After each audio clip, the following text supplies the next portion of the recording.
nagbabalik na naman po ang inyong Mama Auntie. Mag-share na naman po ako ng isang all-time paborito ng ating mga kabahayan.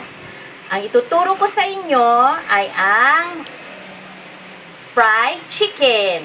Dati, hindi pa uso yung mga fried chicken na breading na nabibili na mga ready mix. So, ang ginagawa ko, nagtitimpla ako ng sarili kong breading. So, ipapakita ko din sa inyo mamaya ito. So, ang unang gagawin muna natin, titimplahan muna natin itong ating chicken at ito'y mamarinate natin for 6 hours o kaya magdamagan para mas malasa. So, umpisahan na po natin.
So, eto na po ang ating finished product, ang ating fried chicken.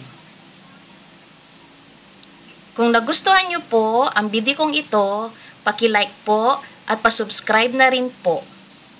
Huwag din pong kalimutan pindutin ang ating bell button para po updated po kayo sa mga susunod ko pang video. Salamat! Tara na, kain na po tayo!